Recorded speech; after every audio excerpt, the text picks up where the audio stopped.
네. 저희들 앞으로 이제 그 마르셀 프루스트의 그 잃어버린 시간을 찾아서를 8주 동안 이제 공부하게 됐습니다.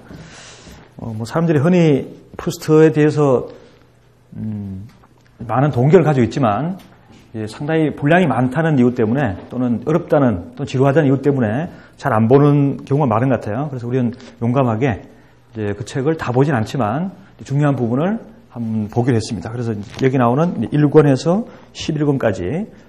그래서 원래 이 책이 이제 7부로 되어 있죠, 그죠? 7부로 되어 있어서 이제 7부가 되어 있는데 이제 어떤 부분은 좀 많고 그래가지고 이제 1부가 1, 2권 이렇게 해서 11권으로 되어 있습니다. 지금 이 번역본으로는 지금 새로 민음사에서 번역본 나오고 있는데 지금 1권, 2권까지 나와 있는데 아마 같은 편제로 할 가능성이 상당히 많아요. 분량 때문에. 그리고 제가 가져오는 이 일본어본 같은 경우는 최근에 나온 번역본인데 일본의 각천문고, 지병사 문고인데 이건 13권이거든요. 약간 분류가 좀 다릅니다. 그리고 옛날에 아마 헌책방에 가시면은 간혹 귀하게 있는 책 중에 정음사판이 있을 거예요. 그 책은 책에다가 글자를 최대한 박아가지고 7권을 만들어놨어요. 그래서 아마 보기도 힘들고 이렇게 보기에도 원래 이 책이 빨리 보면 아무것도 없고 천천히 보면 재밌는 책인데 이제 글씨가 너무 작아서 읽기도 불편하고 슬슬 읽다 보면은 재미를 못 느낄 수가 있을 것 같아요. 그래서 저희들이 이 책은 뭐 우리가 새삼 소개를 할 정도로 할 필요 없을 정도로 아주 유명한 책이고 중요한 책입니다. 우리 문학의 대가에서 얘기했던 것처럼 우리가 뭐 3대, 4대 문학 얘기 많이 하는데 그런 거 따지지 않더라도 이제 프루스트가 없다면은 현대 문학은 가능하지 않다고 얘기할 수 있을 것이고 마찬가지로 프루스트를 읽지 않은 사람들은 그 문학 작품을 바탕할 수는 없는 거죠. 그래서 흔히 하는 것처럼 프루스트를 본 사람과 프루스트를 못 볼 사람들로 이제 구분할 수 있을 겁니다. 그래서 우리가 프루스트를 볼 때 특히 우리나라 같은 경우처럼 그 문학보다는 이야기를 좋아하는 문화에서는 프루스트 읽을 수가 없을 것 같아요. 왜냐하면은 크게 보면은 꽤 많은 사건이 나오고 인물이 많이 나오긴 하지만 그 따라가서 보면은 거의 액션이 없거든요. 그래서 사건이 안 생기기 때문에 사건을 좋아하는 사람들은 책 한 권 다 봐도 무슨 일이 있는가 물어보면은 아무것도 없는 거죠. 그래서 얘기할 게 없어지는 그런 것 때문에 마치 우리가 사건과 이야기 중심의 소설로 보는 사람과 달리 이제 나오는 얘기처럼 시간, 그다음에 시간을 기억 속에서 되찾는 문제 또는 잃어버린 시간을 찾아서라는 것이 표면적으로 시간의 문제긴 한데 이 시간을 찾는 것이 왜 중요한가 했을 때 우리 불어 제목 보시면은 알라 흐셔르시에가 이게 탐구거든요. 리서치이기 때문에 들레즈식으로 해석하면은 잃어버린 시간이라는 것은 하나의 표면적인 장치이고 특히 이 작품에서 나타나는 기호들이 많다는 거죠. 그래서 이 사람은 제목 자체를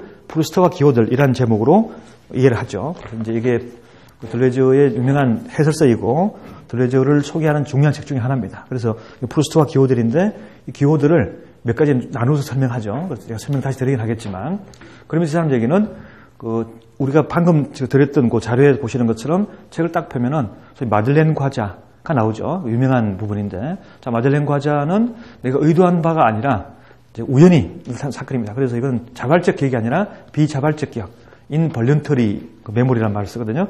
그래서 흔히 이걸 강조하는데 들레즈는 그런 거 아니라는 거죠. 그래서 이제 그것들은 하나의 수단이고 기호읽기라는 것들이죠. 그래서 이 사람 식으로 얘기하면은 들레즈의 식으로 얘기하면은 이 작품에는 수많은 기호들이 나옵니다. 그 기호들이 이제 종류가 많다는 거죠. 그래서 이제 사교계의 기호가 있어요. 사교계. 그 다음에 사랑의 기호. 그 다음에 감각적 성질. 예술. 이렇게 나눕니다. 그래서 우리가 기호라는 것들은 이를테면은 이제 사랑의 기호가 그런 거겠죠. 그 애인의 얼굴 표정 같은 겁니다. 근데 우리가 아무리 책을 많이 보고 뭐 영화를 봤다 하더라도 표정을 보고 해석하기 쉽지 않거든요. 되게 표정을 숨기기 때문에 그렇게 하겠지만 그래서 기호를 읽는 것 이렇게 중요한 것들이죠. 잘못 읽으면은 해석을 잘못하면은 관계가 진전되지 않기 때문에 그렇습니다. 그래서 괜찮아? 괜찮다 그러죠. 표정도 별거 없는데 연락이 안 되고 보질 못합니다. 이런 경우들이 바로 그 사랑의 기호를 해석하는 문제가 되죠. 누구가 가르쳐주는 것도 아니고 틀이 있는 것도 아니고 스스로 깨쳐야 되는 겁니다. 그래서 이런 면에서 기호를 해석하는 것은 하나의 공부라는 거죠. 그래서 이제 이를 포메이션이라는 개념을 씁니다. 포메이션. 포르마시옹. 이 포르마시옹 개념이 독일어로 가면은 도야 개념이 되거든요. 도야 소설이라는 말 쓰죠. 빌둥스로망.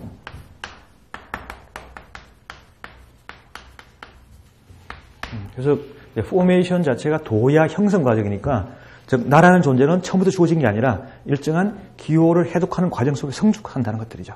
그런 면에서 이제 사교계의 공허한 기호, 사교계는 번잡스럽지만 사실은 빈말들이고 시간을 낭비하는 대표적인 체계 중 하나죠. 그죠?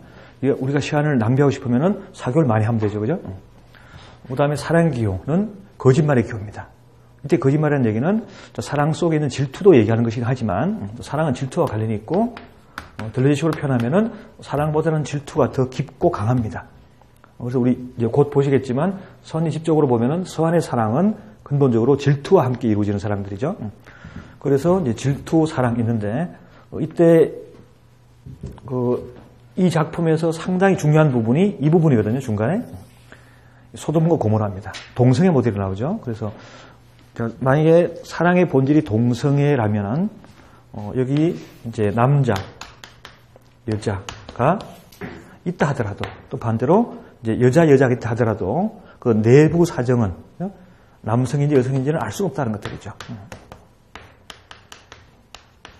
자, 얘기 드리겠지만, 즉 남성 속에 있는 남성과 여성 속에 있는 여성이 만날 수 있지만, 반대로 남성 속에 있는 여성과 여성 속에 있는 남성이 만날 수 있거든요. 우리는 많이 보죠, 그죠?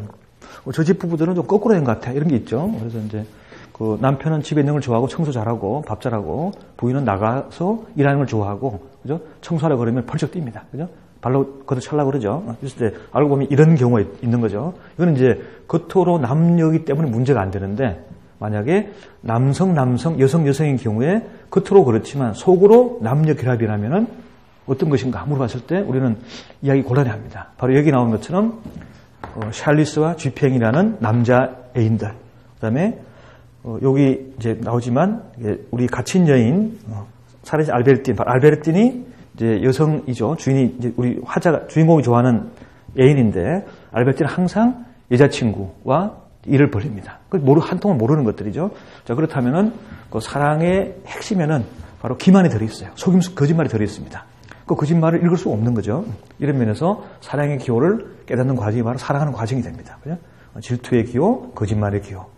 자, 그 다음에 우리 방금 얘기했던 것처럼 책을 펴자마자 나오는 유명한 마들렌 과자가 나옵니다. 자, 마들렌 과자가 홍차와 만나는 거죠. 근데 우리 마들렌 과자와 홍차가 항상 그런 맛을 내는 게 아닌데, 바로 그 순간에 자신한테 자신이 잃어버렸던 과거인 꽁브레를 연상시키는 거죠. 그랬을 때 이 사람 말 맞다나 이 모든 것들은 찻잔에서 나왔다라는 표현을 쓰죠. 그랬을 때 마치 찻잔 속에 꽁브레가 접혀 있다가 차를 마시는 순간에 쫙 펼쳐지는 것처럼 꽁브레 과거가 살아납니다. 이런 경우에 한 대상이 아니라 그 대상의 한 부분인, 그죠? 맛이라는 것들이죠. 마들렌의 과자의 맛입니다. 이게 하나의 퀄리티죠. 감각입니다. 그래서 그 사람 이름은 있지만 그 사람의 뭐 눈이라든가 뭐 향수라든가 아니면 촉감이라든가 이런 다 마찬가지죠. 이런 의미에서 감각적 성질의 기호가 있습니다. 그래서 이런 기호 때문에 들레저는 책에 나오는 것들이긴 하지만 이런 비유를 많이 쓰죠. 통 비유를 많이 쓰죠. 이제 통이 있는데 통이 닫힌 것도 아니고 열린 것도 아닙니다. 살짝 열린 통이에요. 그래서 살짝 열렸기 때문에 안에 들다 보이는 것 같긴 한데 다 보이진 않습니다. 그래서 사람도 이름도 모든 사건도 한 통이라는 것들이죠. 반쯤 열린 통입니다. 그러면 그 반쯤 열린 통을 어떻게 이해할 것인가? 가 문제가 되죠. 그래서 이제 감각적 성질을 해독하는 문제, 기호 연습하는 문제. 자, 그 다음에 이런 모든 기호들은 우연적이고 일시적이고 부분적입니다. 그런데 예술의 기호만이 이거 철학 용어죠. 아이디어를 한 거죠. 복수형을 썼습니다. 그래서 예술의 기호만이 보편적이고, 보편적이면 곤란한데, 감각적 성질의 특징이 우연과 개별성입니다. 그래서 이제 이런 개별적 성질을 통해서 이런 성질보다 더 강력하고도 절대적으로 어떤 시간의 세계와 그 어떤 이상적인 세계를 보여주는 것이 예술의 기호라 보는 거죠. 그래서 여기 보면은 그림, 음악, 글쓰기가 나오죠. 그 주인공도 마지막 순간에 가서 이 수많은 시간을 다 낭비하다가 마지막 순간에 글쓰기로 작정을 해요. 그래서 시작은 이 작품 보시면 알지만은 제일 앞에 나온 게 시작이 아니라 마지막 11권이 시작입니다. 실제로 볼 때는 순서가 이게 먼저가 돼야 돼요. 그래서 이제 앞에 조금 보다가 어머나 하고 놀라고 다시 가서 11권 보고 돌아와야 되지. 쭉 따라가 보면은 이게 앞뒤가 안 맞습니다. 그래서 이제 이 책은 이게 타원처럼 중심이 두 개 있고 한번 돌아오는 구조를 가지고 있어요. 그래서 시작은 마지막에 이루어지고 있고 글쓰기로 마음 먹었을 때 시작을 하죠. 그래서 이제 마르셀이 어릴 때 공부의 과정에서 시작하는데, 그래서 이제 이 과정 전체에서 글쓰기로 마음 먹은 화자와 그다음에 얘기하는 주인공이 있습니다. 이 화자와 주인공은 다른 존재예요. 어떤 같아 보이죠, 그죠? 그래서 이제 표시가 안 나는데 두 개 같은 존재이기 때문에 서로 맞물려 있는데, 어쨌든 이렇게 해서 이 기호를 습득하는 과정, 훈련받는 과정, 이 기호들은 개별적이기 때문에 일반성이 없습니다. 책에서 나온 게 아니라는 것들이죠. 그래서 이제 우리 보통 가지고 있는 철학의, 과학의 일반적이고 그다음에 보편적인 진리가 아니라 우리가 사랑할 때 질투 때문에 할 수 없이 이끌려 가지고 뭔가를 찾고 있거든요. 이런 식의 방식들. 그럼 사교계에서 내가 초대받지 못했을 때 기분 나빠 가지고 뭐 찾습니다. 왜 나 초대 안 했지? 이런 식의 의미에서 이제 자기 삶 속에 있는 어떤 독특한 어긋난 경험들, 그다음에 어떤 사건들의 폭력, 이런 것들 때문에 우리 진리 좋아하지 않습니다. 그죠? 그래서 우리 모두가 진리에 관심이 없지만, 초대받지 못했으니까 이유를 알아야 될 거 아니겠어요? 이유를 알다 보면 어떻게 알게 되죠. 그죠? 나라는 존재가 사교계에서 어떤 존재인지 알게 됩니다. 그죠? 그것도 이제 진리가 되는 거죠. 그 다음에 사랑의 진리를 알게 됩니다. 이렇게 해서 이제 감각 성질의 진리를 알게 되는 것들이죠. 자, 마들렌 과자를 맛보면서 이 사람이 쾌감을 느끼잖아요. 이렇게 강렬한 쾌감이 왜 나왔을까?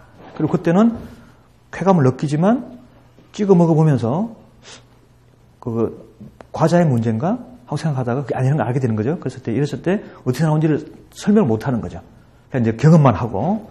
그 다음에 서한 같은 경우도 서한과 오대 때 그 사랑 얘기하면서 그들이 듣고 있는 소확절, 그러니까 이제 바이올린 소나타를 말할 텐데, 그 바이올린 소나타 소확절 들으면서 감정을 느낍니다. 공감하고 기뻐하고 슬퍼하고 음악 자체가 가지고 있는 고유한 세계를 이제 경험하는데, 그냥 경험하고 지나갈 뿐인 것들이죠.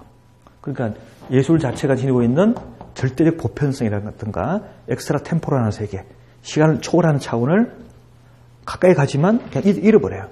그런 면에서 이제 예술의 기호라는 것이 이 모든 기호들을 종합하면서 개별성 속에서 전체를 다시 아우를 수 있는 그런 것으로 보는 거기 때문에, 또 이런 식으로 해석하자면은 시간을 찾아서라는 책의 주제는 탐구고, 그죠? 진리입니다. 그리고 그 진리라는 것들은 철학적인 진리가 아니라는 거죠. 과학적 진리가 아니라는 것들이죠. 그래서 한 개인의 진리고 절대적인 진리고 시간을 되찾는 진리라고 생각하는 거죠. 이게 들레지 해석입니다. 자, 그런 면에서 이제 이 작품 전체를 우리 지금 본의 아니게 이제 들레지를 먼저 소개해버렸는데, 이런 식의 형성 과정, 기호 습득 과정, 진리축으로 볼 것인가, 아니면은 우리 그 책에 잠깐 제가 썼던 것처럼 그 리퀘르 같은 사람이 그 시간과 이야기라는 책에서 제목이 시간과 이야기니까 시간에 대한 탐구를, 그죠? 이야기를 만드는 방식과 연결시켜 설명하는 방식이죠. 그래서 그 시간 자체는 어떻게 설명할 수 있는 길이 없기 때문에 시간의 아포리아, 그죠? 과거, 현재, 미래라는 정말 희한한 모습을 가지고 있죠. 시간은 현재 존재합니다. 하지만 과거라는 부재하는, 미래라는 부재하는 것들과 함께 있는 것들이죠. 시간은 있으면 동시에 없거든요. 그래서 시간은 있는가 하면 없고 없는가 하면 있습니다. 그래서 우리가 흔히 알고 있는 것처럼 시간이라는 것들은, 시간을 현재로 본다면은, 현재라는 것들은 앞쪽은 지나갔으니까, 뒤쪽은 지나갔으니까 과거로 잘라버리고, 앞쪽은 올 거기 때문에 안 왔다고 잘라버리면은 남는 게 없어요. 그래서 시간에 관한 해주적 그 탐구를 보면은 시간은 존재하지 않는다는 거죠. 그러니까 현재가 존재하는데 과거는 없는 거니까, 현재라는 것은 잘 보면은 열심히 볼수록 답이 안 나오는 거죠. 과거와 미래를 잘라버리니까. 그래서 이제 시간은 존재하지 않는다로 보는데, 우리가 유명한 아우구스티누스 얘기를 따르면은, 아우구스티누스는 그 신학자잖아요. 그래서 이제 그 신이 세계를 창조하고 시간을 창조합니다. 우리 시간을 모르면 안 돼요. 그죠? 신이 창조하는 시간 때문에. 그래서 이제 탐구하면서 얘기를 하죠. 사람들이 시간에 대해서 묻지 않았을 때 난 시간 알고 있었다는 거죠. 하지만 시간이 무엇인가 라고 묻는 순간에 답을 할 수 없다는 거죠. 말을 찾을 수 없고 설명할 수 없고 알 수가 없다는 거죠. 그러면서 이제 오랜 탐구를 하면서 이 사람은 시간이라는 개념을 앞에 나오는 철학자들이 시간 얘기를 많이 하잖아요. 그래서 예를 들면은 시간이란 무엇인가 라고 물어보면은 아리스토텔레스가 자기 피지카라는 책에서 이제 공간 시간을 설명합니다. 그리고 탐구에 필요한 거니까. 그래서 시간이란 이제 운동의 문제죠. 운동의 선후에 관한 수이다, 이런 표현을 써요. 운동이 이루어지는 과정에서 뭐가 앞이고 뒤인지 이런 개념을 씁니다. 그래서 시간이라는 것들은 선후 문제라는 거죠. 석세션의 문제입니다. 그죠? 시간 앞뒤밖에 없잖아요. 시간이 옆이 있습니까? 위가 있습니까? 그죠? 없으니까 시간은 앞 아니면 뒤죠. 이렇게 해서 시간은 운동의 선후에 관한 수라는 거예요. 이렇게 설명하는데 이런 시간은 객관적 시간입니다. 피지카 모델이니까. 근데 이 신학자 같은 경우는 그걸 받을 수 없는 거잖아요. 그리고 시간 가지고 세계를 질 수도 없을 테니까 이 사람은 반대로 인텐티오. 그러니까 이제 일정한 연장을 안으로 하는 거죠. 그래서 이제 긴장과 이완 모델. 이 두 개를 설명합니다. 인텐티오와 디스텐티오로 설명하죠. 그래서 이제 이건 이완, 긴장. 이렇게 해서 시간은 긴장의 모델로 설명하면서 주관적인 모델을 설명하죠. 그리고 뭐 이런 얘기보다도 우리가 알고 있는 현재, 지나간 현재, 다가올 현재라는 삼중의 존재를 설명한 최초의 인물이 바로 아구스티누스예요. 이렇게 이제 시작하는데, 이래서 이제 이런 식의 시간 얘기를 하면서 설명해 나가지만 우리가 시간을 계속 물어볼수록 점점 답하기 곤란해집니다. 그리고 뭐 우리 최근에 나오는 후슬 같은 사람들이 시간을 설명 잘 하는 편이죠. 시간의 내적 의식이란 말을 쓰거든요. 그래서 우리가 시간이 무엇인지도 알 수 없고 시간에 대한 우리의 경험은 알 수 있다. 해서 시간을 어떻게 경험하는가라는 경험의 구조를 설명하는 방식으로 후슬 같은 경우는 시간이 있으면은 시간이라는 것은 하나의 흐름이기 때문에 시간 현재에 있는 것과 지나갔지만 다시 잡는 거죠. 우리가 음악 들을 때 음악이 지나가면은 지나가지만 포착할 수 있잖아요. 그러니까 다시 잡고 있는 거죠. 한 번 들은 걸 다시 잡고 있습니다. 리텐션이라는 개념을 쓰고, 그 다음에 들으면서 앞으로 올 것들에 대해서는 프로텐션이라는 개념을 씁니다. 이렇게 해서 프로텐션. 이런 개념을 써서 시간이라는 것은 프로텐션, 지금, 리텐션이라는 큰 하나의 지평으로 봐요. 점이 아니라 보는 거죠. 이렇게 해서 시간을 설명하는 모델이 있는데 어떻든 간에 어떻게 설명한다 하더라도 쉽게 설명하지 할 수 없습니다. 그죠? 시간은 곤란한 면이 가지고 있죠. 그래서 이제 시간 자체는 어찌 보면은 시간은 그것이어야 되는데 항상 그것 속에 그것 아닌 것이 들어있는 존재하는 거 하면은 사라져 버리는 것들이죠. 자, 시간은 사라집니다. 그죠? 이 기호를 따르면 사교하느라고. 그죠? 사교계가 다른 게 아니라 몽도예요. 그죠? 이게 세계란 뜻도 있고 사교란 뜻이 있습니다. 그래서 이제 사교니까 살면 시간 사라집니다. 그죠? 사랑 시간 너무너무 잘 사라지죠. 그죠?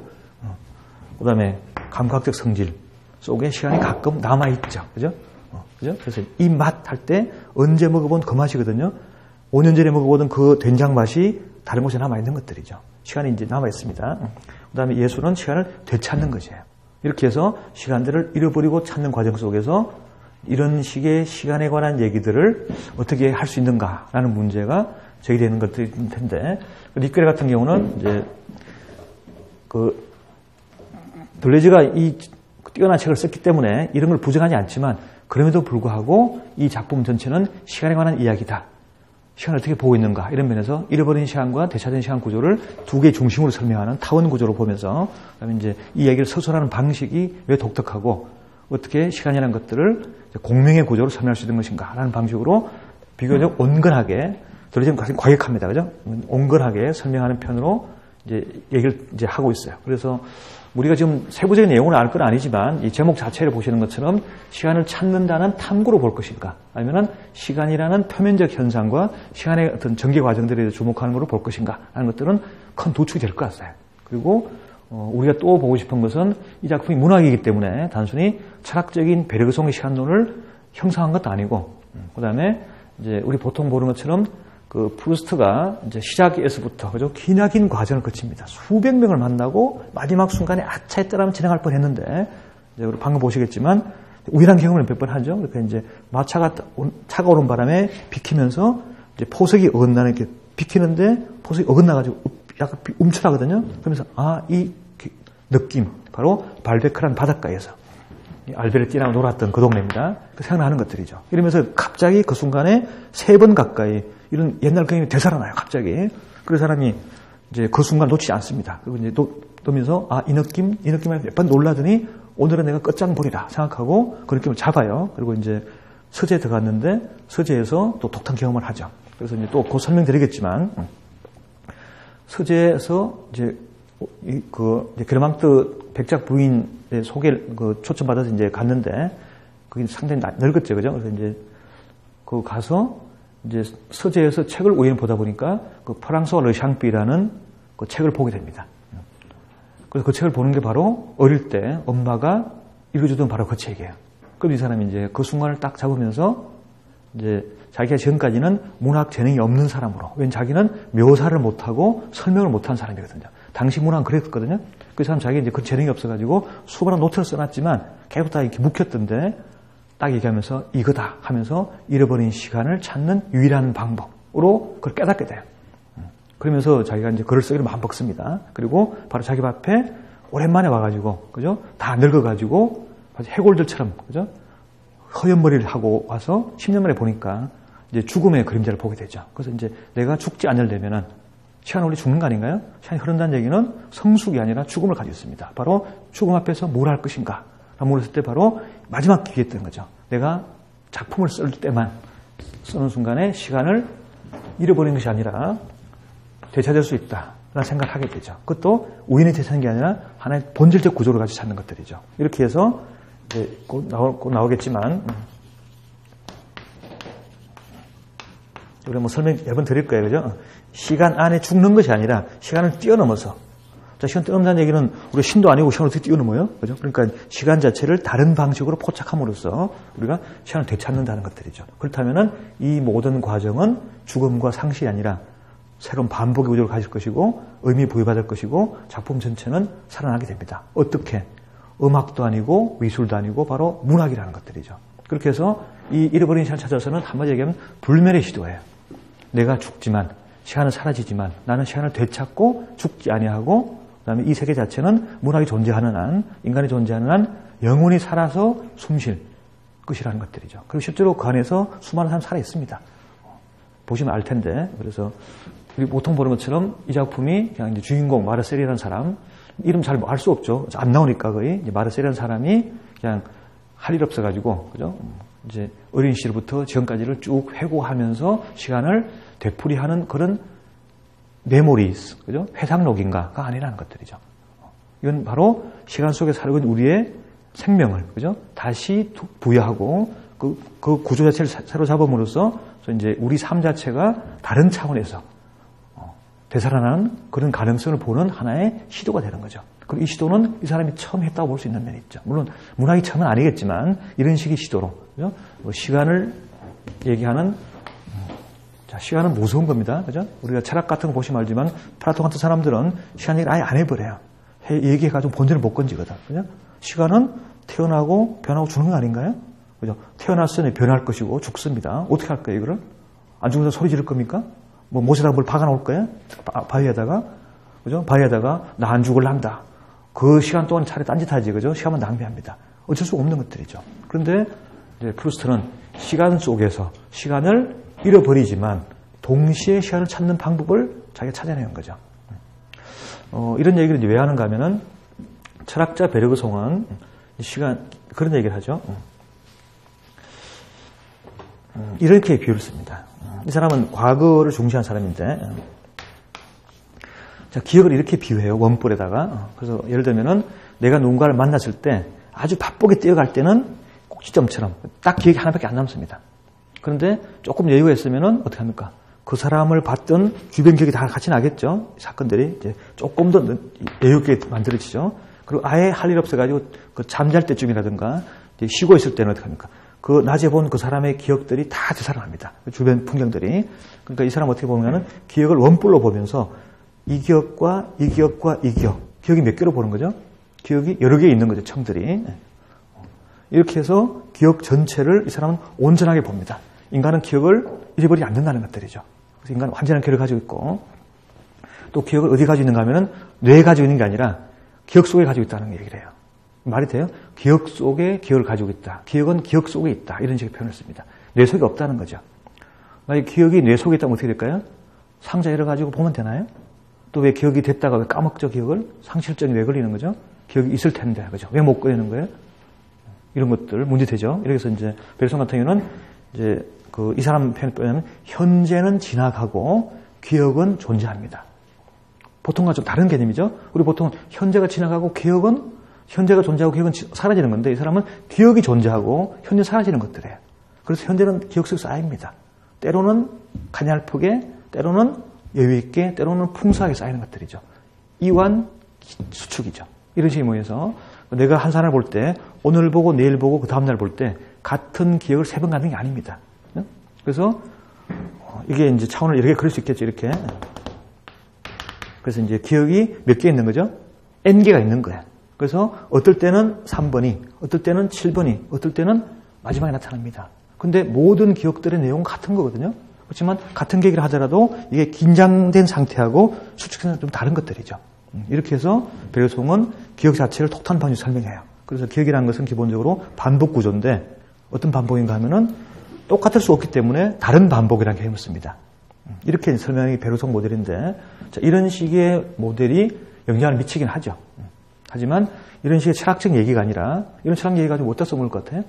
이건 이제 보편 진리에 대한 비판에 쓸 수는 있을 겁니다. 진리에 대한 다른, 그러니까 이게 보통의 진리가 공간의 진리이기 때문에 이 사람이 시간의 진리를 가지고 다른 차원 얘기할 수 있는 면이 분명히 있을 거예요. 하지만 여기서 얘기하는 시간의 문제라는 것들은 이런 본질의 문제가 아닙니다.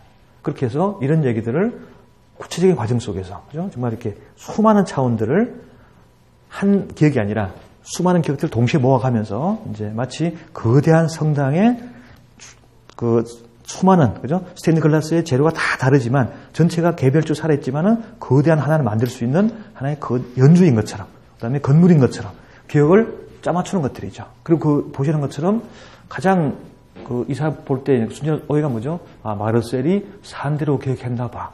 우리 그런 게 뭐가 중요하겠어요? 그럴 수가 없죠, 그죠? 만약 그런 기억이라면 이건 뭐가 되죠? 이런 제목으로 달면 안 되죠, 그죠? 마르셀이라는 어떤 한 사람 또는 브루스터라는 한 사람의 개인 기억 참고를 얘기하는 게 아닙니다. 이건 바로 모든 사람의 기억이 돼요. 모든 사람이 사는 방식이 됩니다. 그러니까 자기 살았던 한 개별의 경우지만 이것들은 한 사례가 아니라 인간이 가진 보편적 구조를 얘기하고 싶은 것이고 여기 나온 사랑 얘기도 서원의 사랑이 아니라 나의 사랑이 아니라 사랑의 일반 구조예요. 이게 문학의 특징이죠. 그러니까 하나를 다루지만 이 하나는 모든 사람한테 반복될 수 있는 성격을 가지고 있습니다. 이런 면에서 이게 단순히 경험을 얘기하는 것이 아니라 경험의 구조와 철학과 다른 의미의 보편성을 얘기하고 싶어하는 면을 가지고 있다는 것들이죠. 이렇게 해서 이 작품은 보면 볼수록 점점 우리한테 묘한 매력을 줄 수 있고 이제 신비감 같은 건 좀 이상하지만 너무나 아득해서 이렇게 하나로 이렇게 전체라고 얘기할 수 없을 정도로 아주 복잡하면서도 독특한 관계를 가지고 있는 그런 작품 중에 하나입니다. 그래서 우리가 앞으로 이제 보겠지만 그리고 되게 이런 강의할 때 보면은 사람들이 책을 안 보기 때문에 이제 여기 무슨 얘기 나온다를 얘기해 주는데 그런 식으로 소개해가지고는 아무 의미가 없어요. 이 책의 특징은 읽는 겁니다. 그죠? 당연한 얘기지만. 그죠? 우리 보통 허술한 작품들은 안 읽어도 되잖아요. 얘기해 주면 되니까. 이 작품은 제가 얘기를 아무리 해줘도 아무 의미가 없어요. 읽지 않고는. 차라리 뭐 수업을 안 듣더라도 이 책을 50쪽만 읽어도 그죠? 천천히 읽으면서 느끼는 게 중요한 것들이지. 여기 대해서 무슨 얘기 나온다, 뜻이 뭐다, 숨은 뜻이 뭐냐 알아서 중요한 게 아닌 것들이죠. 그리고 실제로 똑같이 그죠? 우리도 사교하면서 사랑하면서 시간 잃어버리고 있지만 아마 자기들이 잃어버린 시간을 찾을 생각을 안 하겠죠. 그럼 어떻게 됩니까? 그렇게 죽어가고 사라져가고 끝나는 것들이죠. 상실, 죽음, 그거 끝이에요. 내 사랑 어디 갔어요? 없지, 그죠? 그럼 코앞에 사랑은 사랑인가요? 아닐 것 같아요. 그래서 이제 사실 우리의 사랑은 반복 구조가 가지고 있을 겁니다. 똑같은 얘기는 아니죠. 이렇게 해서 이제 의미에서 사랑이 지니는 보편적인 반복 개념은 어디서 나타나는 거죠? 바로 시간 속에 있는 거예요. 사교계가 10개 있다 하더라도 첫 번째, 두 번째, 세 번째 사교가 완전히 다릅니까? 그렇지 않잖아요? 이런 면에서 이제 이런 면 사교들이 가지고 있는 일반 구조를 잡아내는 거예요, 사람이. 시간 속에 정리되는 모습들을. 또 우리 시간 속에서 배워가잖아요? 읽어가기도 하지만 이런 것들을 보여주는 방식으로 이 작품 자체는 이제 자기도 얘기하지만 단순히 내가 여기 앉아있고 저 앞에서 그죠? 이야기가 왔다 갔다 하는 영화가 아닙니다. 바로 내가 그 속에 들어가는 주인공이 되고 내 얘기가 되는 것들이죠. 이 사람 비유 따르면 이 작품은 좋게 보면 대성당입니다. 그죠? 대성당은 거대한 구조물을 가지고 있는 거죠. 또 짧게 보면 안경이라는 거죠. 꽁불의 안경집에 있는 안경이라는 거야. 이 사람이 이 작품을 보고 이 안경이니까 쓸 거 아닙니까? 쓰고 자기 삶이 보이는지 시간이 보이는지 보라는 거죠. 그래서 이 작품을 잘 보는 사람은 그 안경으로 자기 삶을 볼 것이고 안 맞는 사람은 못 볼 거라는 것들이죠. 그렇게 보면은 뭐가 보일 거라는 거죠? 마치 만화경처럼 자기 삶이 보일 거라는 거죠. 시간 속에서 죽어가지만, 그죠? 죽어가지만 동시에 시간을 되찾을 수 있는 가능성의 세계를 볼 수 있는 그 세계를 알 거라는 거죠. 그래서 이게 또 보시는 것처럼 우리가 이제 간명하게 정리할 수가 없는 작품이에요. 만약에 이게 정리되고 이해되면은 왜 이랬겠어요, 그죠? 그냥 야 얘기 좀 해봐. 이게 무슨 얘기 나오니? 하는데 그게 아닌 거죠. 그러니까 모든 사람이 경험할 수밖에 없고 그러면서 자기 문제로 해석해야 되고 그러면서 스스로 안경을 쓰고 동시에 안경을 또 만들어내야 되는.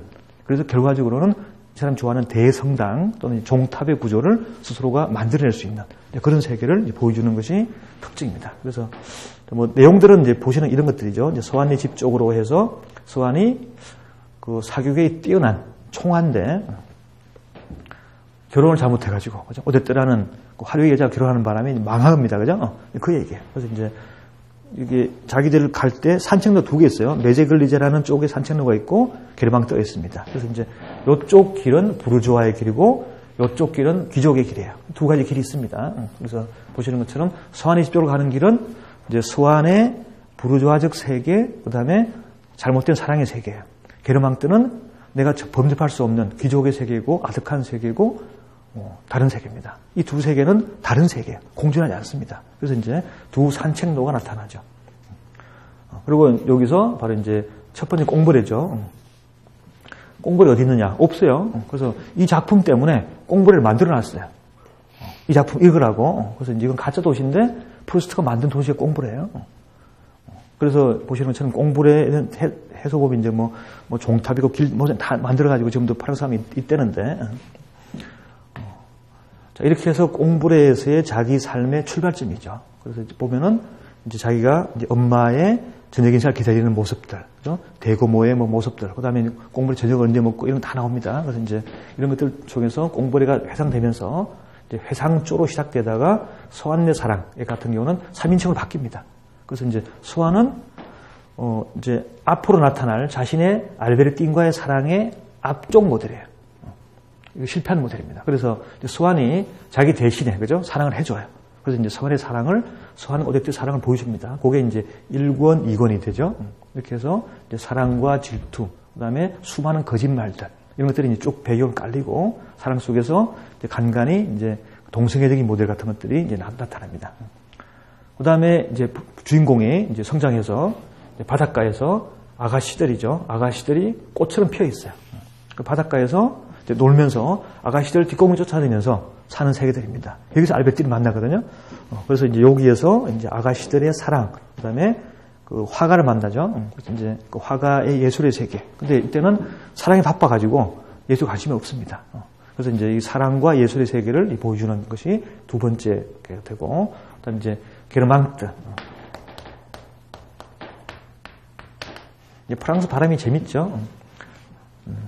이게 발음이 이제 게르망트인데 해보면 상당히 이름이 묘하게 울립니다. 그래서 이 사람은 이제 이 이름을 이렇게 부르면서 자신과 다른 귀족의 세계, 다른 세계, 그러니까 우리와 다른 말을 쓰고 다른 사람을 초대하고 다른 생각을 하면서 사실상은 귀족들이 뭐 그런다고 그래가지고 심황을 가지고 있습니까? 사실은 텅 빈 거죠. 그러니까 사실은 게르망트 공작 부인은 아주 매력적인 여자입니다. 그래서 이제 중에 보시면은 자기 마을에 있는 종탑 같은 존재예요. 우뚝 솟아있는 존재인데 너무나 이제 고상한 존재인데 막상 들다 보면 아무도 없어요. 그죠? 뭐 귀족도 있긴 뭐 있겠어요. 그죠? 자기 바쁘시겠지. 그럼에도 불구하고 이 사람은 이제 묘한 이름을 가지고 있고 느낌을 가지고 있고 그 귀족 세계의 신비함을 가지고 있습니다. 이제 그런 세계를 보여주는 것들이죠. 그래서 이제 이 아득한 세계, 잘 머나먼 사랑의 세계. 하지만 어느 순간에 근처에서 이제 보게 되는 세계를 보여주는 게 게르망트 쪽이죠. 보시면 알지만 다 다른 방식으로 나타나죠. 그 다음에 이제 소돔 고모라에서 남자이자 동성의 모델을 시작하고 이것은 같이 맞물려서 이건 남 얘기고 자기 얘기입니다. 그래서 이제 이 여인이 하도, 그죠? 말썽을 부리니까 가둬놨어요. 그죠? 사랑한다는 이름으로. 이게 갇힌 여인. 그 다음에 알베르틴 도망가 버립니다. 이 작품 보시면 알지만 절 시작할 때 알베르틴이 사라졌습니다. 라고 하인이 말해요. 하녀가.